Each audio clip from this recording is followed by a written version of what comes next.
Accelerated Learning Techniques is a complete learning-to-learn program. It shows you in detail how to tackle any learning task confidently and successfully. Because the tools of learning are universal, this system works as well for adult learners as for students. It will make life easier for anyone who is ever faced with a training session, a classroom, a lecture, a textbook, or a business course. Perhaps the most important single recommendation I can give you about this course is that you must practice what you learn continually until it becomes automatic. It's absolutely amazing how many people take extremely good courses in speed reading, memory, selling, management, and a variety of other subjects, but then fail to practice what they've learned often enough until it becomes second nature.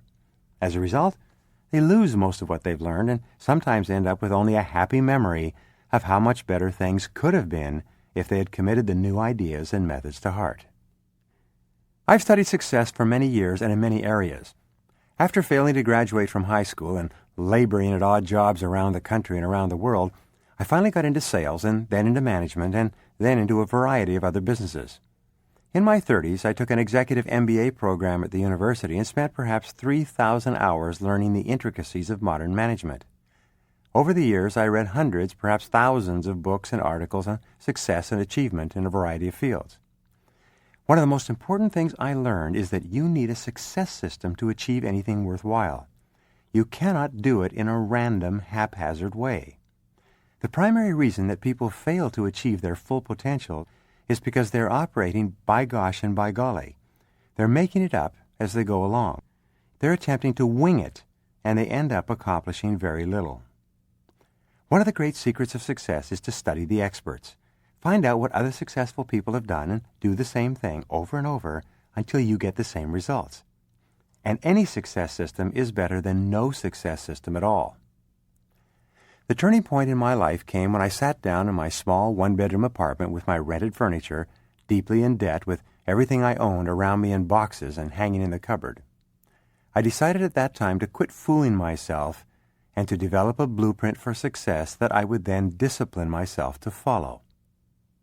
In the next year, I accomplished more than I had accomplished in the previous 5 years. In 5 more years, I had gone from being uneducated, unskilled, untrained, and unemployed to being the chief operating officer of a $275 million company. A few years later, I was financially independent. I had a beautiful wife, 2 beautiful children, a beautiful house which I owned, a Mercedes in the driveway, my own business, and more success than I had ever dreamed possible. But it all began with the system. When I look back, I can see that the key part of that system was a total commitment to learning. It was a day-to-day dedication to upgrading my skills and knowledge continually until I reached the point where I could make the kind of money that I really wanted. In this session, you're going to learn a system that I wish I had had many years ago. It would have saved me hundreds of hours of study and hard work, and maybe months and years of spinning my wheels trying to figure it out for myself. This 6-step system is simple and elegant and will be explained in detail in subsequent sessions. Once you've learned it, memorized it, and practiced it over and over until it becomes a natural part of your learning behaviors, you'll find yourself advancing faster and further than you ever had before. Effective learning involves 6 definite stages. I'll explain them briefly now and then go into them in greater depth in subsequent sessions. Number 1 is your state of mind. You need to be in what is called a resourceful state of mind. This is a state of mind that is relaxed, confident, and motivated. If you're under stress or if you lack confidence in your ability to learn, or you cannot see the point of what you're learning, you won't learn well. Getting into the right state of mind is similar to getting physically and mentally prepared for playing a competitive sport. The better you do it in advance, the better you will play when you get onto the field. In stage 1, getting into the resourceful state of mind, the first question you need to ask is, what's in it for me? The more motivated you are to learn, the faster you will take in new information. The more intense your desire for the new knowledge and the more relevant that knowledge is to what you are doing at present, the easier it will be for you to learn. And you can set up or prepare your mind in such a way that you are eager to absorb the new information. Here are some good questions for you. What are the advantages to you of improving your ability to learn? What is the payoff for you? How will it improve your life for you to become a rapid learner in your work and in other subjects that interest you? You see, learning is a set of skills. Once you acquire those skills, you will find yourself working smarter, not harder. Here are some of the key benefits that others feel that learning to learn rapidly can offer them. First, learning helps in every job and career. Every advance forward in your work will come as a result of learning and applying something new and different. The more and faster you learn, the more rapidly you advance. Second, knowledge and skills can become obsolete with changes in information and technology. But learning how to learn is something that you can have for life. When you become skillful at the process of learning, you can continually improve every part of your life. Third, good learners earn more money for two reasons. First, they can tackle many different jobs and they can usually get more done in less time. Because they're more flexible and more productive, they can justify higher pay by giving greater value to their employers. Fourth, learning how to learn effectively is an important skill to pass on to children and partners. Your whole family benefits. Teaching your children how to become excellent learners can do more to assure their lifelong success than perhaps anything else they can get from you. Fifth, training and retraining is an ongoing fact of life. This will increasingly demand the ability to master textbooks and training sessions, and it'll never end.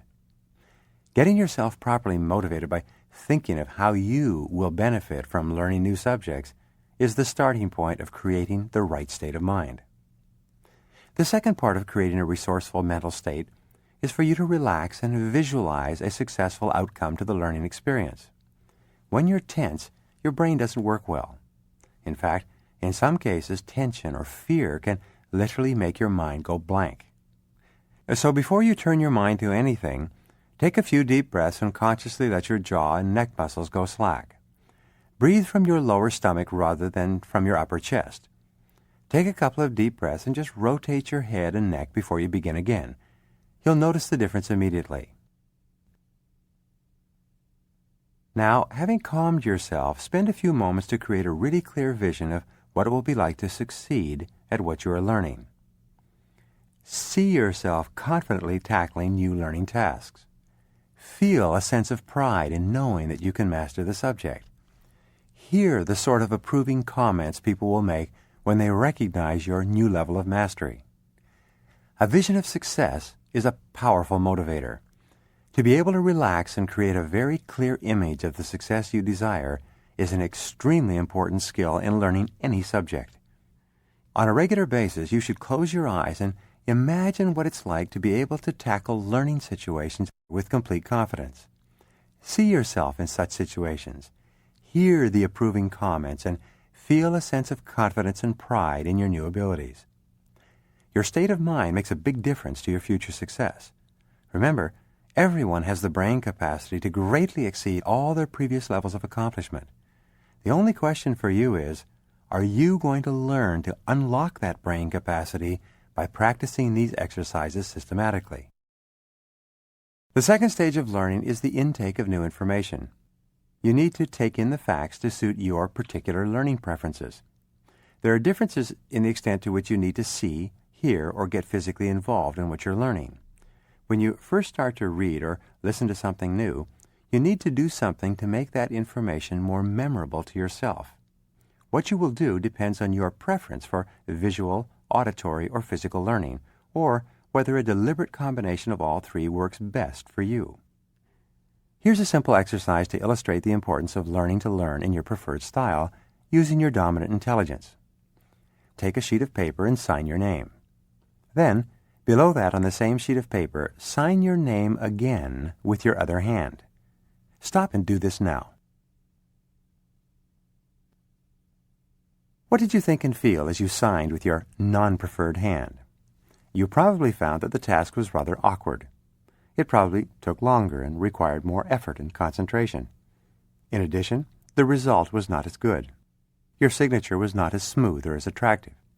When you learn how to learn in your preferred style, the way that best suits your individual brain, it will be like writing with your preferred hand. The result will be much better, easier, and quicker. This program will show you how to discover and use your preferred way of learning. As a result, it promises not only to accelerate your learning, but to make it easier, more effective, and above all, more enjoyable. What you do to take in information better depends upon which of your senses help you to learn best. People are different in the way they like to use their various senses as they learn. In other words, some people prefer large amounts of visual material. Some people like to listen as they learn, and many need a fair amount of physical involvement to learn well. I know a couple, for example, who are very successful in their professions. She learns visually by reading and writing. He learns in an auditory way by listening to people talk and to audio cassettes. On a regular basis, they take time to sit down together and to explain to each other what they have learned using their different modalities. In this way, together, they go through an enormous amount of new information. Most people learn best with a deliberate combination of visual, auditory, and kinesthetic. If they can see it, hear it, and do it, they learn extremely well. Once you have an overall idea of what it is you are learning, make some brief notes for yourself. When you write, you activate your visual, auditory, and kinesthetic senses simultaneously. You see what you are writing, you subvocalize or say the words to yourself, and you physically move your hand in forming the words on paper. Write down what you already know about the subject. Write out the most important principles that you're familiar with. Jot down what looks new and worth paying attention to from what you've seen in your brief overview. Also, jot down what you need to find out more about. Why should you do this? Because you rarely start with zero knowledge. If you give some thought to your general knowledge and experience, it's not only a great starting point, but it builds self-confidence for additional material. Making a few brief notes about the subject before you begin highlights important gaps in your knowledge and gets you into an alert state of mind. Your brain likes novelty and stimulation, and it's therefore set up to look for what is new to you in the coming material. Writing a few notes about what you already know helps you to start making up questions. Forming questions and looking for the answers to your own questions as you learn is a vital way to keep yourself interested in the process. All knowledge is just the answer to a question. Knowledge in and of itself is inert and has no value. It is only when you ask a question that the knowledge comes to life. Remember Rudyard Kipling's little poem, "I keep 6 honest serving men, they taught me all I knew. Their names are what and why and when, and how and where and who."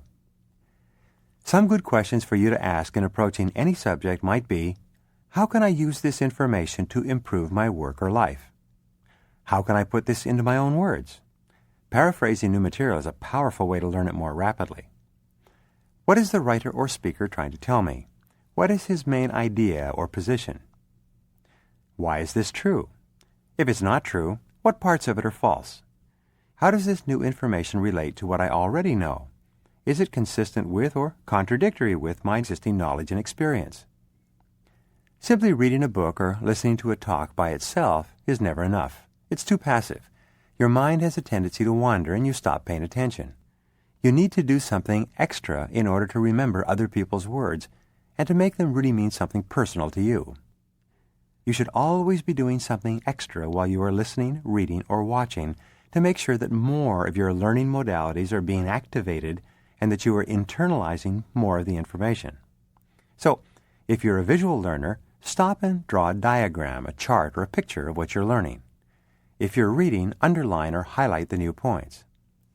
As a visual learner, you should stop occasionally and take the time to create a mental picture of what you're learning. Visualize the subject to yourself so that you can see it in your mind's eye. If you're an auditory learner, you can increase the speed at which you learn by reading important sections or ideas out loud. Anything that you read out loud has almost double the impact on your brain as something that you simply read to yourself, because now you have not only seen it, but you have heard it as well.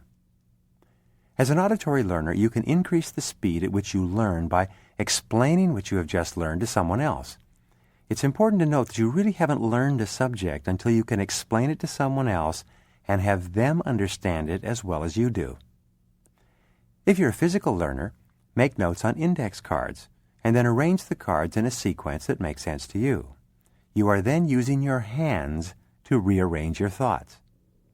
Also, as a physical learner, You should feel free to move around as you learn. If you try out all these techniques, you will begin to find the ones that really help.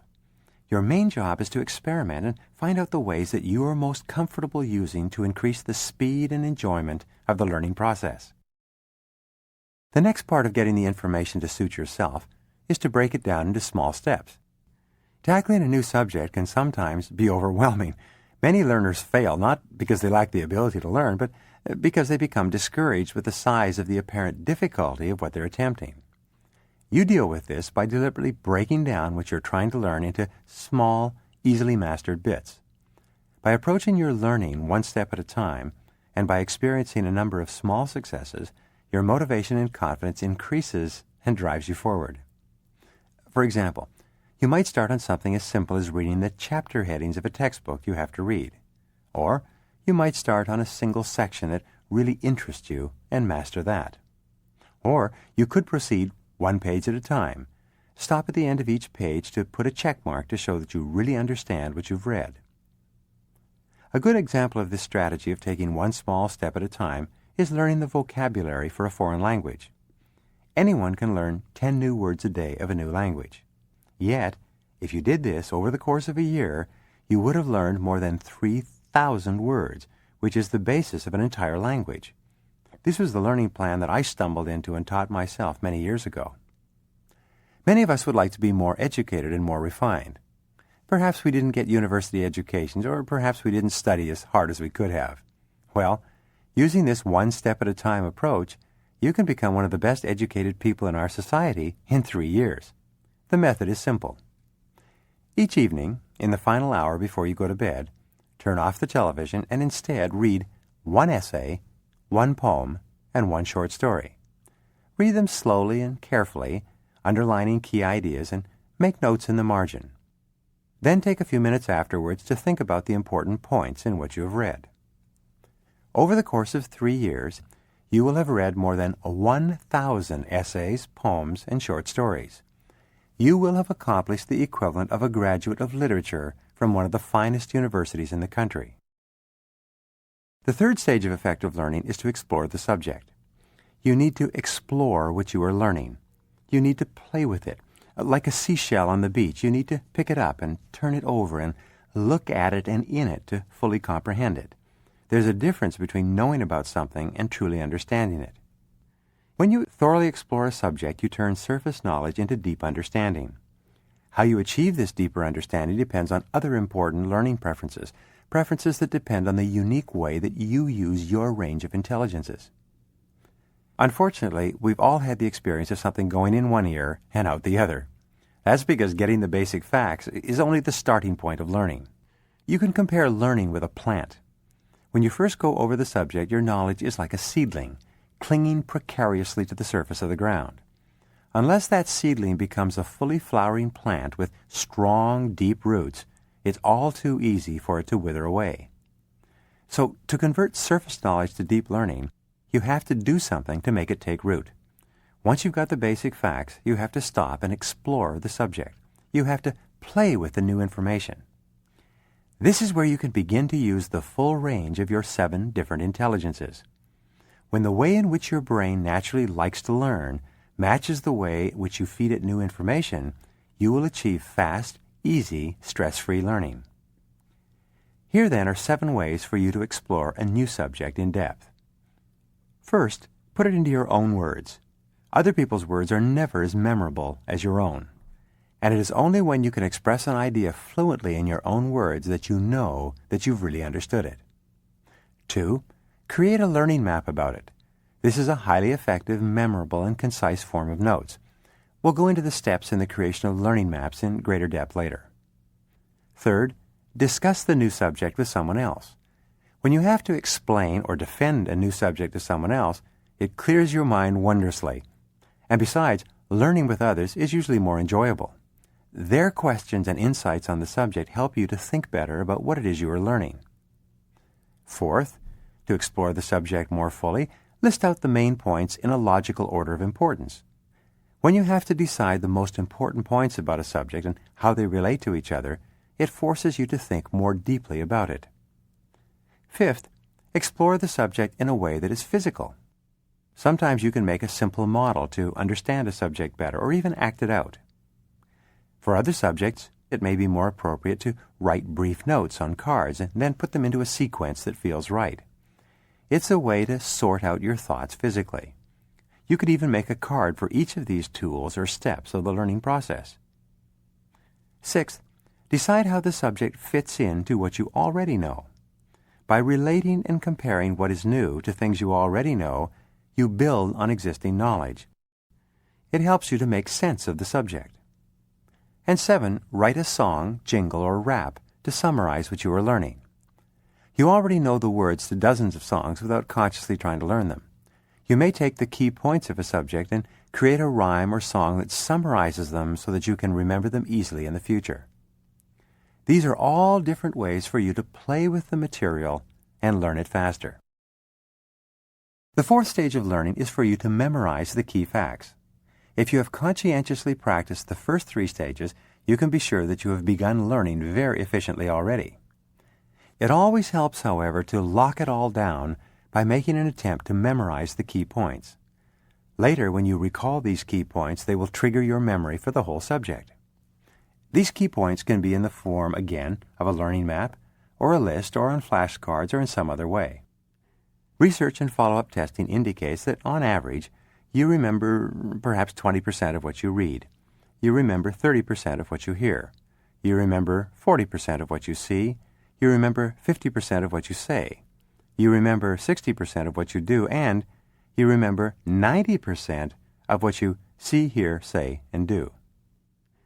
To really memorize your notes, here's an idea. Read them over and then look away and recreate the notes again from memory. Initially, this is quite difficult, but it becomes easier with practice. When you compare the original notes with the ones you've just made, you will soon see any gaps in your knowledge. Do this once or twice more, and you can be certain that it will all be stored away permanently in your memory. Reviewing your notes is an extremely powerful way to learn effectively. It's been proven that when you look over your notes for just a few moments after 1 hour, after 1 day, after 1 week, and after 1 month, your likelihood of remembering the subject is increased 400%. An important part of accelerated learning is for you to take regular breaks. Most people's attention span is quite short. After about 30 minutes, your attention begins to flag. Don't resent it, though. Make a virtue of it. Research shows that we remember more of what occurs at the beginning and end of a learning session than at any other time. One long learning session obviously has only one beginning and one end. But if you divide the session up into, say, 4 separate smaller sessions of half an hour each, you have 8 beginnings and 8 endings. So your overall concentration and learning is increased. If you start each new half-hour session with a brief review of what you've just learned, you will begin to really maximize your learning. The 5th stage of effective learning is to show you know what you have learned. You need to demonstrate to yourself and to others that you've actually got the critical parts of the information. Unless you test your understanding of what you've learned, you can't be sure that you've really understood it. There's little point in learning something unless you can use that knowledge or skill and understand what you have learned. So, as you near the end of your learning tasks, you should, first, test yourself to check if you have really understood it. See if you can remember the key points on your flashcards, your notes, or your learning map and what they mean. Or see how well you can explain the subject to someone else. Paraphrase what you've learned in your own words, as if you were already teaching it to someone else who was very interested in knowing about it. Second, practice what you've learned in a real-life situation. Actually, try out your new knowledge. Go over the sequence several times in your head using mental rehearsal. Remember, the sooner you actually practice new knowledge, the more likely it is that you will retain the information permanently. And third, in showing you know, use what you have learned repeatedly until it becomes automatic. To make any new information a matter of habit, you need to practice it often. You should actually seek out occasions to use your new knowledge and skill. If you test yourself, and if you practice and use what you are learning, you will progress from merely understanding it to owning it as a permanent skill. The sixth and final stage of effective learning is reflecting on how you actually learn.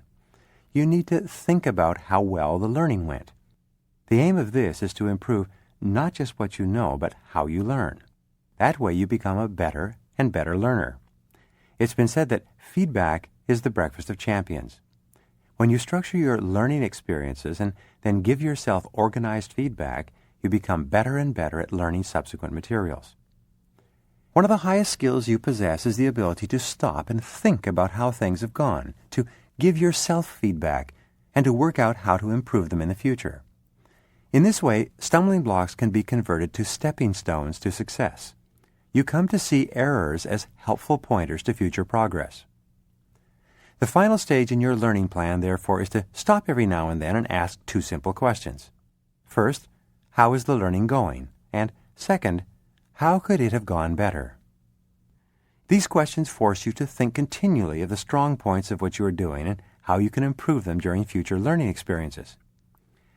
This helps you to drop ideas that don't work and to try new ones. Asking these questions helps you to personalize the way you use these learning steps in order to suit your own individual learning style.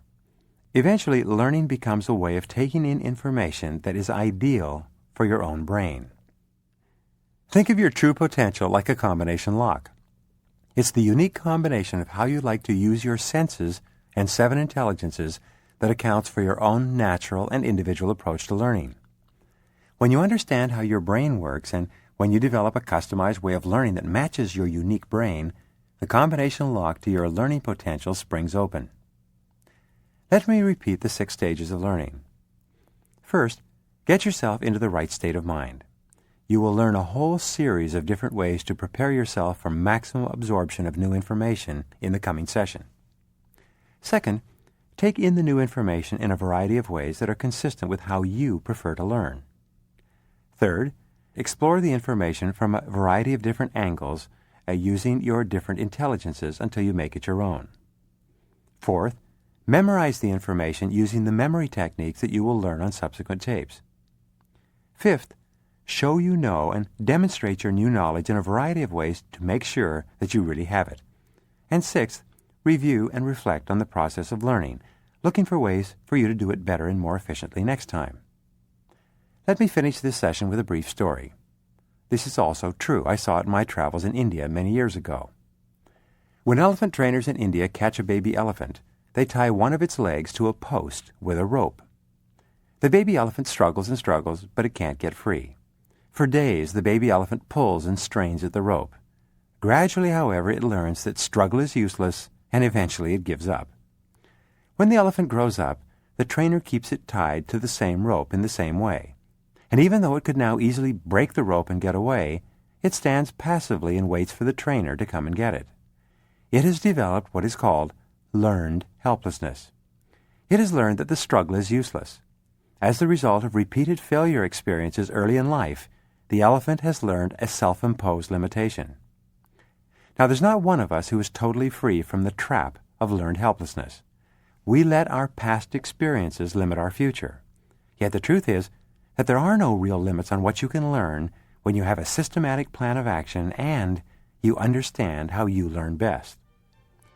In the coming sessions, you will discover your most efficient learning style and develop a proven plan of action to tackle any learning task, however complex it may seem at first. And the more you learn, the more you'll be able to learn. Soon you'll be performing at levels of accomplishment that you never imagined possible.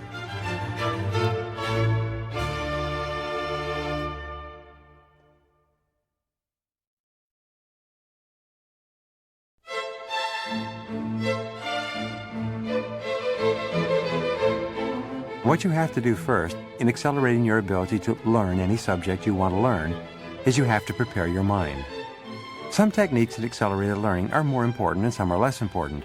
And the technique of preparing your mind before you attempt to take in new information is perhaps the most important of all. By becoming skilled at getting ready to learn, you can double or triple your capacity to learn virtually overnight. In fact, everything that you've ever learned easily and well has been because your mind was in a learning state prior to the input of the new information. When you deliberately create this learning state before you read, attend a session, or expose yourself to new ideas, you will be astonished at how much material your mind absorbs and retains. You know that a positive mental attitude is an essential part of success in virtually any field in life, and there's no place where this is more important than in learning. The more positive, optimistic, and relaxed you are when you approach a learning situation, the faster and more easily you learn. Having a positive mental attitude is like turning on all the lights in a tall office building. Your entire brain is switched on and open to new inputs. On the other hand, a negative mental attitude has the effect of shutting down many parts of your brain, like turning off the lights on different floors of an office building. If you are negative, fearful, stressed, or worried for any reason, your ability to learn drops dramatically. This entire session will be filled with powerful, proven ideas that you can use easily to prepare your mind and to open all your mental windows and let in information at a rapid rate. First, I'll explain to you the 5 keys to rapid adult learning. Second, you'll learn the role of your attitudes, beliefs, and feelings in affecting the speed at which you learn. Third, you'll learn how to get into a resourceful state of mind with a simple 7-step system. Fourth, you'll learn how to set well-defined learning goals so that you have a clear idea of where you want to end up. Fifth, you'll learn how to use positive affirmations to condition your mind so that it is positive, optimistic, and continually open to new information. Sixth, you'll learn how to plan your time so that you get the very most out of every minute. Seventh, you'll learn how to keep calm, cool, and relaxed so that your higher mental powers are always switched on when you're learning something new. And eighth, you will learn about some things you can do to keep yourself at a high level of motivation. So now, let's begin and look at some of the things that you can do to make learning faster, more effective, and more enjoyable. There are 5 basic keys to adult learning. The first is desire. You must really want to learn a new subject. Your desire must be personal and aimed at the fulfilling of your own personal goals and objectives. You can never learn something because you feel that you should learn it. You can't learn because somebody else thinks it's a good idea for you. You can only learn when you really want to learn yourself because you can see the benefits to yourself from mastering a new subject. Many people grow up with the idea that they are learning their subjects and getting grades on their report cards in order to satisfy their parents and teachers. They unconsciously come to believe that education is something that is done to them, and that they only do it well in order to please others. It's only when you realize that everything you learn is for your own personal benefit and that it has little or nothing to do with the people around you that you become a totally self-responsible learner. It's only then that you begin to intensely desire the benefits that can accrue to you from being more knowledgeable and more skillful. The second key to adult learning is motivation, which comes from continually asking and answering the question, what's in it for me? What is in it for you? The more reasons you have for wanting to learn a particular subject, the more motivated and determined you will be to overcome the mental inertia that holds most people back. When I begin studying a new subject that I think will be helpful to me in my business, one of the things I do is to analyze it in terms of the additional income that can accrue to me by mastering the new topic.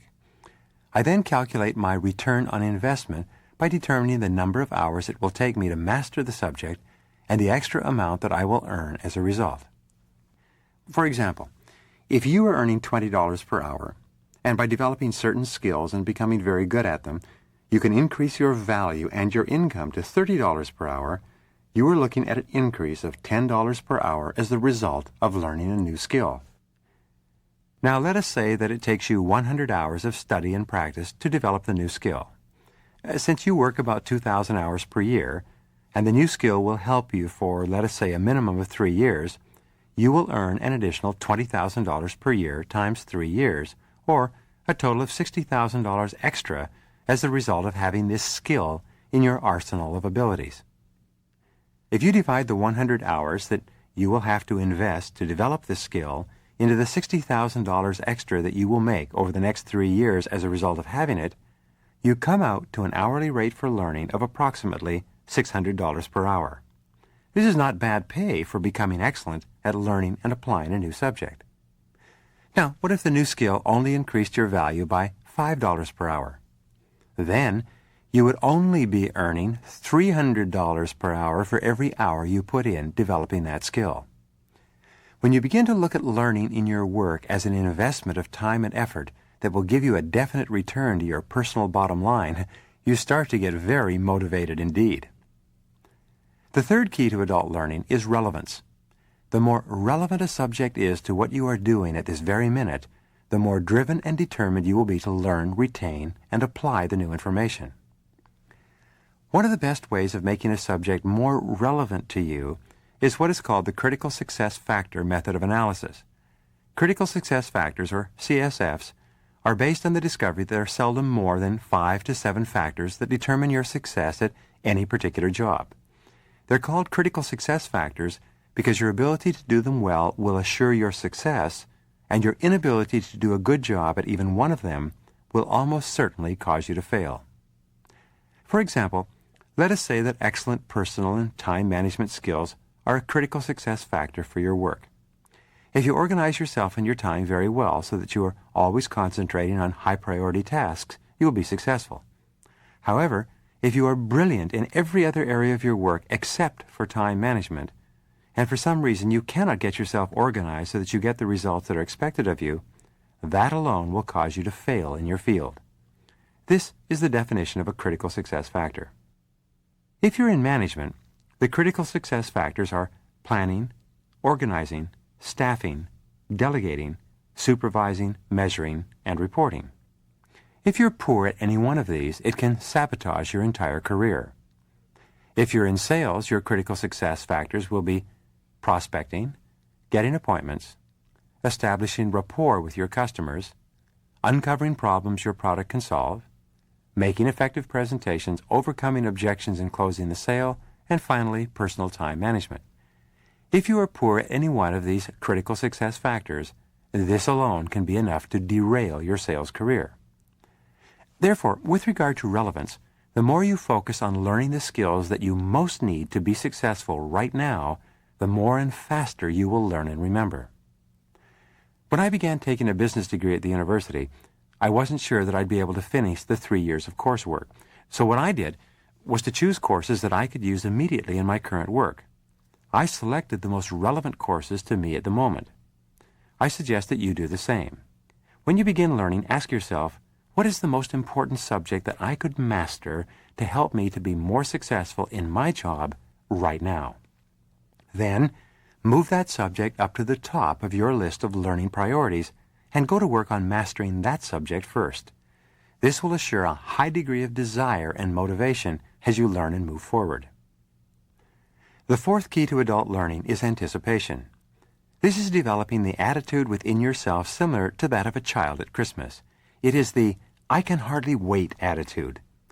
The more you look forward to and anticipate the enjoyment of the learning experience and the benefits that you will get from mastering the subject, the more open and positive your mind will be, and the more you will activate your higher mental powers for rapid learning. The fifth key to adult learning is positive expectations.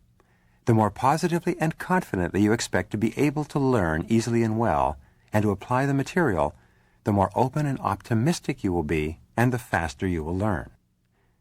Wonderfully enough, all of these attitudinal factors can be manufactured by you personally in your own mind by simply making a decision to do so. In fact, when you look forward to playing your favorite sports like golf or tennis, or going dating or dancing with members of the opposite sex, or going on vacation to a favorite spot, all of these factors are at work. You have intense desire. You are highly motivated because you know exactly what's in it for you. You feel that what you are going to be doing is relevant and important to your life. You look forward to it with anticipation, and you have positive expectations of the enjoyment you will experience. Your job is to bring these same psychological ingredients to bear on every learning experience. This alone will double the speed at which you learn and retain information. The law of correspondence says that your outer world is a reflection of your inner world. The way that you behave on the outside is determined by the way that you truly feel about a situation on the inside. To accelerate your learning, you need to program and condition yourself subconsciously so that you react positively and automatically to every new learning experience. Fortunately, all attitudes are learned attitudes. They are very much like the experiments of Ivan Pavlov with his dogs. He would ring a bell and show a dog a piece of meat. The dog would salivate at the sight of the meat. After repeating this experiment several times, Pavlov could ring the bell and the dog would salivate. This is the way you can train yourself as well. By programming yourself to think of learning experiences as positive and exciting, every time you approach learning a new subject, you will mentally salivate. You will look forward to it with anticipation and confidence, knowing that you can master any subject that is presented to you. Many people have negative conditioned responses to the whole idea of learning. Because of unsuccessful childhood experiences, we often look upon learning as something that contains the prospect of failure, frustration, underachievement, and negative comparison with our peers. We approach it with trepidation. But as you now know, if you are worried or anxious for any reason, parts of your brain will shut down, and your ability to take in new information will be dramatically reduced. As a result, you will learn less and unfortunately be confirmed in your original anticipation that you lack the ability to learn. Your job is to reverse this process of conditioned responses by looking forward to learning and programming in positive thoughts, feelings, and suggestions with regard to learning any new subject. Here is one of the great breakthroughs in peak performance research and peak performance learning. It's the discovery that if you have one negative experience, you can, by reflecting on that experience, generalize it to a general attitude of negativity toward the whole subject. But the reverse is also true.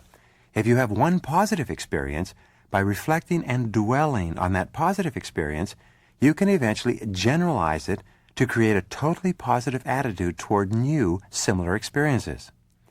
By taking one success that you've had and thinking about it continually, you can build up an entire attitude of self-confidence and belief in yourself. You can actually become a winner in your own thinking and feeling. Here's an exercise for you to demonstrate this. Think back to a time when you did something that was exceptional, a moment of excellence or achievement when everything clicked for you. It all came together and you surprised even yourself with your own ability. That sort of moment is literally a powerful resource to draw upon. If you play that memory over and over again in your mind, it will trigger the same feeling of powerfulness inside you. The memory of the moment and the feeling that goes with it are inseparable. The memory becomes the stimulus and the feeling becomes the response. This moment of excellence in your past could have been a sporting achievement. It could have been a moment when you suddenly solved a problem or saw a solution in a flash of insight. Maybe you got an excellent grade on a paper, or you achieved a result that was far beyond your expectations. If you're in business, it could have been a moment where you made an important sale, or a moment in a negotiation where you suddenly knew you would succeed and get a great deal. It could have been the look on someone's face who congratulated you on an achievement. It could have been an excellent golf game, a perfectly executed dance step, or even a meal that you cooked that turned out to be superb. Your peak experience could have been with your family or with a friend. It could have been at a time or situation when you succeeded in a hobby or leisure activity. Whatever it was, when you recall that moment, you can see it in vivid detail. It gives you a feeling of pleasure and happiness from the success you enjoyed. This is a peak moment for learning and mental programming. Here's a 7-step method you can use to create a resourceful state of mind prior to learning or prior to any important experience where you want to perform at your best. Step 1. Select a previous success experience and bring it clearly into your mind. Step 2. Intensify that memory. What did you actually see at that moment? What did you hear? What did you feel? Get as much detail as possible. Use all your senses. Take some time. See it out of your own eyes as you did originally. Hear it with your own ears. Feel it with your body. Avoid seeing yourself in the scene from a distance. It's essential that you look out at the successful scene from inside because that creates the same feeling of confidence and strength that you had originally. By doing this, you are learning how to recall a powerful state of resourcefulness. All you need to do now is to call that feeling up whenever you wish. Step 3. Having recaptured your moment and feeling of peak experience, think of one word that sums up the original event. This is your cue word. For example, you could use the word power or the word great. You could even use the word yes. These are all powerful anchor words. Step 4. Sit up straight and straighten your body. Pull your shoulders back. Now, look up and take a deep breath. This is important because at moments of peak experience, you automatically breathe deeply and raise your chin and eyes. In fact, when you raise your chin and eyes, it actually makes you feel brighter and more powerful in any situation. Step 5. Clench your fist, which is a natural thing to do when you feel powerful. Step 6. Now intensify your memory of that original experience. Recreate and really enjoy the powerful feeling that you had at your moment of triumph. Step 7. Unclench your fist and open your eyes. Each time you repeat this sequence of 7 steps, this stimulus-response pattern becomes stronger and stronger. Soon, you will be able to return to this powerful, resourceful state whenever you want. You will just take a deep breath, picture the scene, clench your fist, and say your key word inside your head. You will have deliberately programmed yourself to feel calm, confident, and powerful on command. This is a skill, by the way, that is not only good for learning, it's a skill for life that you can use in every experience. Remember, we're all conditioned to respond in certain ways, either positively or negatively. Unfortunately, most of our conditioning has occurred in a random, haphazard way, usually by accident. It's your job now to take full control over your own mental programming and assure that the way you automatically respond is consistent with your highest good.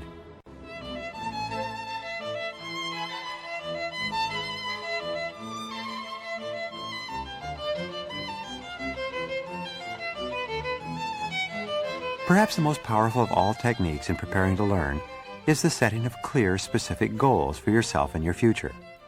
The more clear, vivid, and intensely desired your goals are, the more you'll be motivated and driven to achieve them, including and especially your learning goals. You know that you have 2 minds, your conscious mind and your subconscious mind.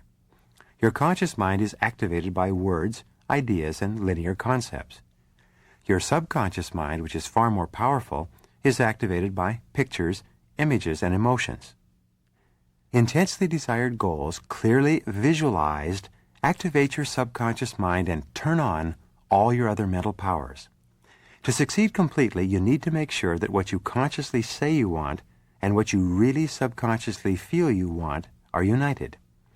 Your external performance is determined by your internal self-image. You always perform on the outside the way you see yourself and think about yourself on the inside. The image you have of yourself is largely stored in your middle brain. This brain is more likely to respond to an emotional appeal and to strong images than to a logical argument. So if you want to change your attitudes, feelings, and behaviors, it's important that you create a motivating and vivid vision of your future. A powerful, positive vision helps to program your subconscious mind to achieve the goals that you've set for yourself. The goals, in effect, take on a power of their own once you've programmed them deeply into your subconscious computer. The more clear you are about where you want to go, and the more determined you are to get there, the faster and more easily you will learn. For example, if someone introduced you to 20 people at a party, one after the other, you'd probably forget most of their names within a few seconds. But if someone told you in advance that they were going to introduce you to 20 people, and that one of those people would give you a check for $10,000 later in the evening if you could recall his or her name perfectly, you would probably memorize all 20 names the first time through. When you have very clear, intensely desired goals, you'll be amazed at how much smarter you are and how much faster you learn the things that you feel are essential for achieving those goals. Although accelerated learning techniques can be used to learn any subject for any area of your life, my major focus in this program is in helping you to learn the things you need to achieve the greatest amount of financial and material success in your work and personal life. In setting learning goals for yourself, begin by asking, where do I want to be in 3 to 5 years? What kind of a lifestyle do I want to have? What kind of money do I want to be earning? What kind of a house do I want to be living in? What kind of a car do I want to be driving? What level do I want to achieve in my business or industry? What position of status or prestige do I hope to rise to in my career? What professional degrees or certifications do I want to have? Look around you. Who else is earning the kind of money you want to earn or living the kind of life that you want to live? What are they doing differently from you? What knowledge and skills do they have that you lack? If you're unsure, go and ask them. Ask the people around them. You can't hit a target that you can't see. Find out what you need to be good at in order to achieve the goals that are important to you. Once you know exactly what you want, ask yourself this key question. Why aren't you there already? What's holding you back? What obstacles are standing in your way? In many cases, you are already on the right track, and it's just a matter of time before you get there. But it is also extremely likely that there are essential skills that you must develop if you want to achieve at the same high level as the best people in your industry. I have known sales professionals who have dramatically changed their entire lives by recognizing that they were weak in telephone prospecting skills. One seminar graduate of mine told me recently that by dedicating himself for 6 solid months to telephone prospecting skills, he increased his sales and his income by more than 400%. He finally realized that poor telephone prospecting skills was the critical success factor that was sabotaging his entire career. Once he learned how to do it well by study and practice, his career took off. Here is perhaps the most important question of all in setting learning goals. It is this. What one skill, if you did it in an excellent fashion over and over, would have the greatest positive impact on your life and career? Wherever you are and whatever you're doing, there is one critical core skill or competency that, if you develop it, would have the greatest positive impact on your current situation in life. Your job is to clearly identify it and then make a plan to become outstanding in that specific area. Once you've decided your goal and you've decided the person you have to become in order to achieve that goal, create a vision or a mental image for yourself as if you were already that person. See yourself, think about yourself, and feel yourself as if you had already achieved the success that you desire. Your ability to verbalize, visualize, and emotionalize your desired goal or end state serves as a powerful motivator to both action and learning. Once you've clearly decided what you want and the person that you will have to become in order to achieve it, write it all down in detail on paper. Less than 3% of Americans have written goals, and they accomplish far, far more than people do without them. In a study done at Harvard University between 1979 and 1989, they found that the graduates who left the university with clear written goals and specific plans for their achievement were earning 10 times as much as the others a decade later. Clear written goals intensify your desire and deepen your belief that they are achievable. When you write down a goal, you activate your visual, auditory, and kinesthetic senses. A written goal gives you a track to run on. It enables you to take control over the direction of change and the direction of your life. It makes you feel more powerful and purposeful. A written goal is a blueprint for success, just like a recipe is a blueprint for a dish that you want to prepare. The habit of writing down your goals and making plans for their accomplishment will do more to help you achieve great things in life than any other single skill that you can develop.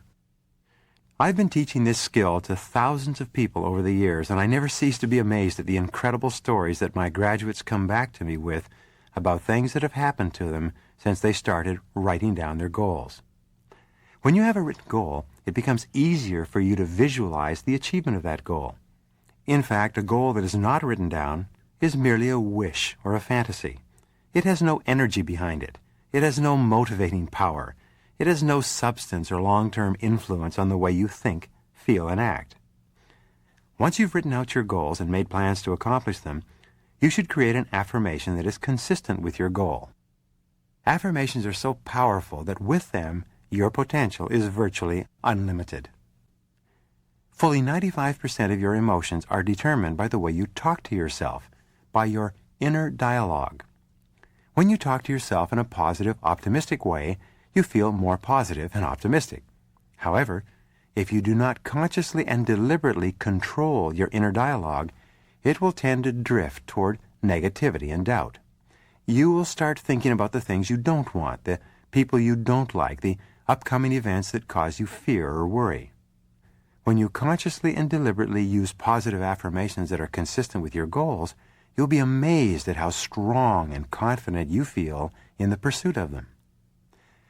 Affirmations must be positive, personal, and present tense.